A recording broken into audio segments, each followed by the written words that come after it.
¿Qué tal, hermano? Buenas tardes. Hoy día me corresponde compartir con ustedes un- una breve reflexión y como ha sido la costumbre particular, eh, hacerlo a través o a partir, mejor dicho, del Catecismo de Heidelberg.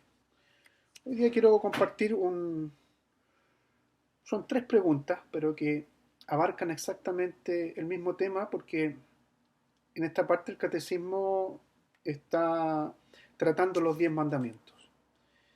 Y en estas tres preguntas que voy a compartir, está hablando o abarcando el sexto mandamiento, que creo que en lo particular es uno de los que nos cuesta o en el que nos cuesta profundizar y nos cuesta meditar porque restringimos este mandamiento solamente a una parte y que tiene que ver con el quitarle la vida a otro.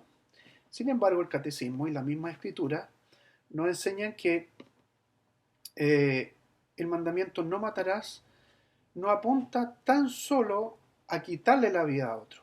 Y el texto, o uno de los textos, mejor dicho, porque son muchos y nos vamos a repasarlos todos, solamente me voy a referir o nos vamos a referir hoy día a uno de ellos, de los textos que cita el catecismo, es el que está en el Evangelio de Mateo capítulo 5, los versos 21 y 22.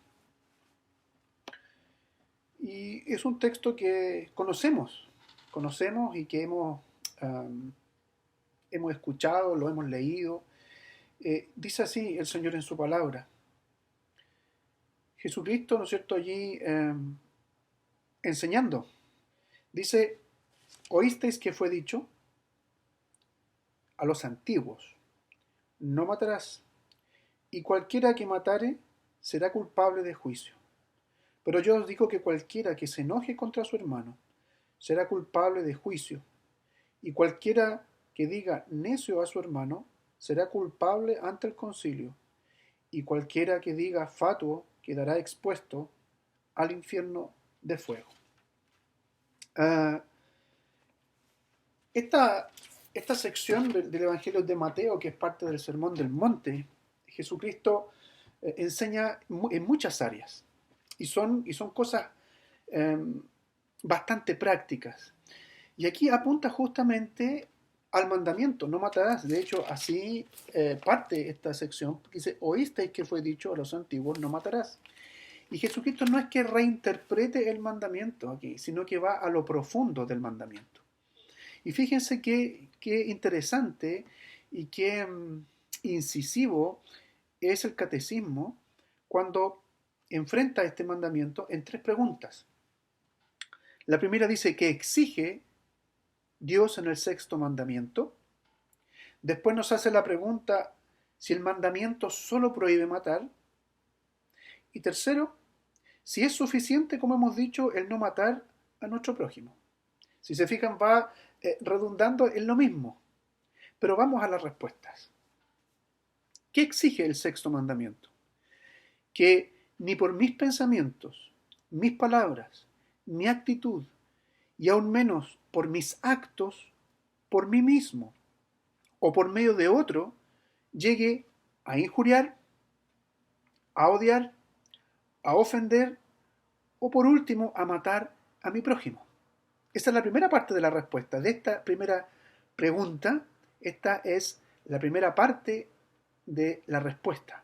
Porque después viene algo que vamos a comentar enseguida. Fíjense que no está hablando que lo que prohíbe es solo matar, sino que es lo que lo pone al último, no porque sea lo menos importante, sino porque va justamente a la raíz, eh, a la raíz del problema, a la raíz de nuestro corazón, lo que sucede en nuestro corazón, y que como consecuencia podemos llegar incluso a dar muerte física a alguien, que ni por mis pensamientos, mis palabras, mi actitud y aún menos por mis actos, por mí mismo o por medio de otro, llegue a injuriar, odiar, ofender o matar a mi prójimo.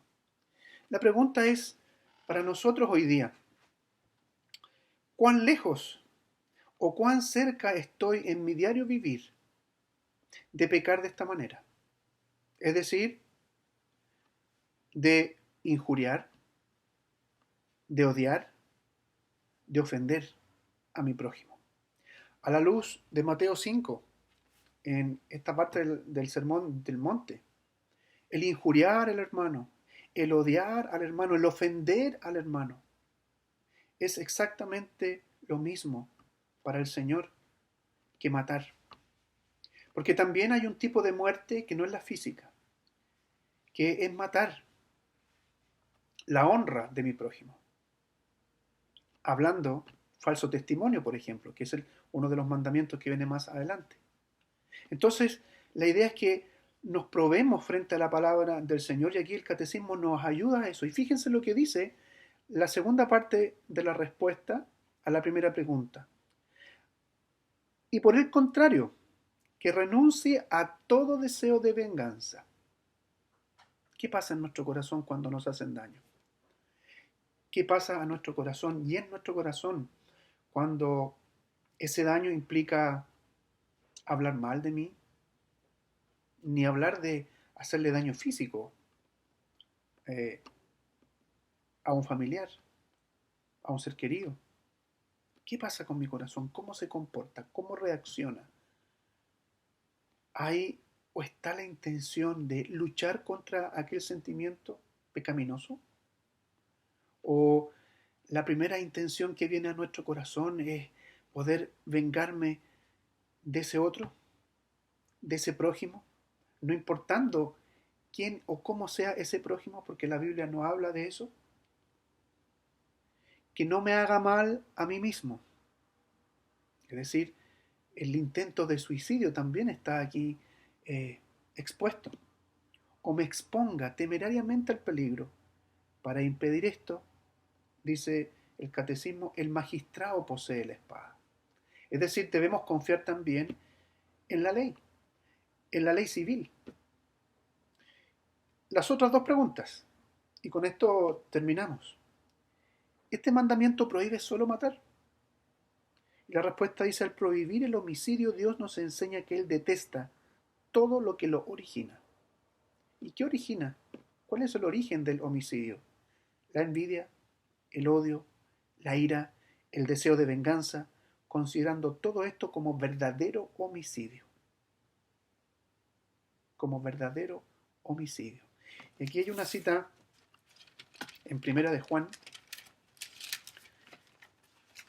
en el capítulo número 3.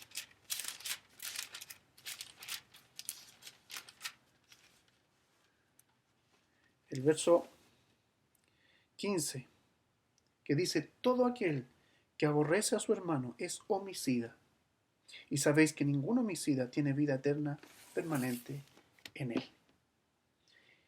Qué duro, qué duro este texto. Pero hermanos, esto nos debe hacer reflexionar en cómo nosotros reaccionamos ante estas cosas, ante eh, aquellos que nos causan daño, aquellos que nos causan dolor. Jesucristo increpó al apóstol Pedro cuando sacó su espada para defenderlo a él y cortó la oreja de uno de la guardia cuando iban a tomarlo prisionero a Jesucristo. Eso indica también de cómo el Señor estaba cumpliendo perfectamente la ley. Y termino el catecismo tratando este mandamiento. ¿Es suficiente, como hemos dicho, el no matar a nuestro prójimo? No, pues Dios, condenando la envidia, el odio y la ira, quiere que amemos a nuestro prójimo, como a nosotros mismos, usando para con él toda benignidad, mansedumbre, paciencia y misericordia, impidiendo hasta donde nos sea posible el mal que le podría sobrevenir, y haciendo bien incluso a nuestros enemigos. Como lo decía al principio, creo que este es uno de los mandamientos con los cuales más problemas tenemos. Y más problemas tenemos, ¿por qué? Porque allí vemos cuál es nuestra debilidad. Y a lo mejor no estoy hablando por mí, yo quiero hablar ahora por mí. Probablemente a usted no le suceda esto, pero yo lucho mucho con esto. Me cuesta aquello que cuando alguien me hace daño, que generalmente no ha sido un daño físico, poder amar, poder perdonar, poder mostrar gracia. El Señor nos ayude, porque estas son aquellas de las cosas que nos distinguen y quizás una de las cosas más sutiles, pero que más brillan o que más debiesen brillar en la iglesia, en cada uno de nosotros, porque no debemos perder de vista que somos luz y la gente nos mira. Y si la gente nos ve a nosotros como vengativos, si la gente a nosotros nos ve con odios, no estaremos brillando, no estaremos dando la luz o mostrando la luz, y ni menos siendo la sal también del mundo. Que el Señor nos ayude, hermanos, y roguemos al Señor que su Santo Espíritu nos capacite para recordar la palabra, pero también para hacerla, y así brillar, y así alumbrar. No importa el momento en que tengamos que hacer esto, puede ser en el momento más álgido de una tentación para odiar, una tentación para vengarnos. El Señor socorrerá, el Señor no se alejará de nosotros si nosotros le decimos: Señor, ayúdame, Señor, sosténme en aquel momento. Así que inclinemos nuestro rostro, demos gracias al Señor y también pidámosle por misericordia. Señor, gracias porque podemos recurrir a tu palabra, recordarla, Señor. Gracias porque también tenemos este texto, este catecismo, tan antiguo también, Señor, que nos ayuda a ir a tu palabra, nos ayuda a meditar en estas cosas. Ayúdanos, Señor, a vivir en tu ley, a vivir en tus mandamientos, porque entendemos, Señor, que tu palabra completa es la única regla de fe y de práctica, pero la ley moral, Señor, tu ley, tus mandamientos son también vida para nosotros. Señor, ya no somos esclavos del pecado, somos tus siervos, somos tus esclavos, y tú nos das la ley, Señor, para vivir en ella. Ayúdanos, Señor, en este sentido. Con gratitud oramos, y en el nombre de Jesús. Amén.